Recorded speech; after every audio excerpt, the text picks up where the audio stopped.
Morning, everybody. When you get a phone call from your sister rep in Chester, you don't blink. You make sure you rearrange your schedule to be here. But not only that, it's not a coincidence that I woke up this morning in prayer and I was told to make sure I have on purple. So it's not a coincidence that I'm only a few miles down the road and I knew to wear purple this morning.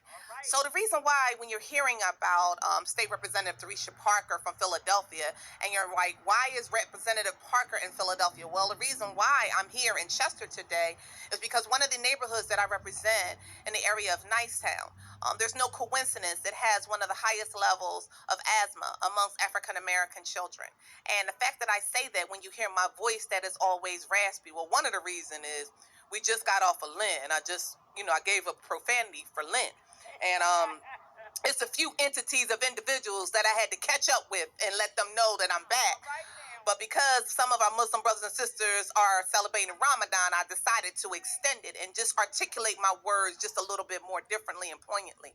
So I'm sharing with you the fact and the frustrations of you talk about racial justice and racial matters that happen in Chester, and you have someone that doesn't look like them.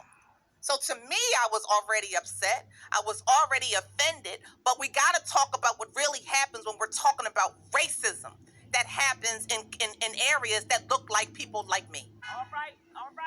We have racism that always occurs in environments of people that look like me. And individuals that look like me are now during budget time, and then we got to let people know how awake and how alive we are as a legislator. That's right. Because everybody now wants to talk about line items. Everybody now wants to talk about letters of support. Everybody now wants to talk about grant funding. But I'll be damned if you ain't doing no funding from black people that you're going to be getting a letter of support for Representative Parker.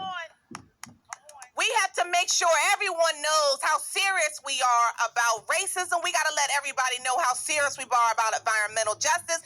And when contracts are, you're not going to hear a whisper from some people.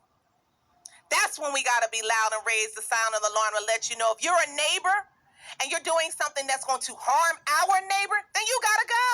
That's right. That's right. We cannot keep a blind eye that keeps doing these racist and heinous things to black folks. That's right. You got to let them go and let them know they are not welcome.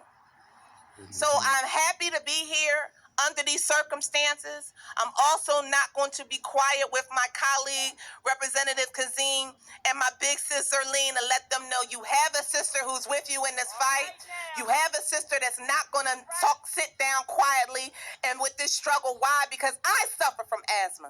So I'm going to make sure the fact that I haven't been in the hospital for 6 years to make sure that individuals able to have a fight, a voice, and you're going to silence anybody that does anything harmless to black people. Thank you.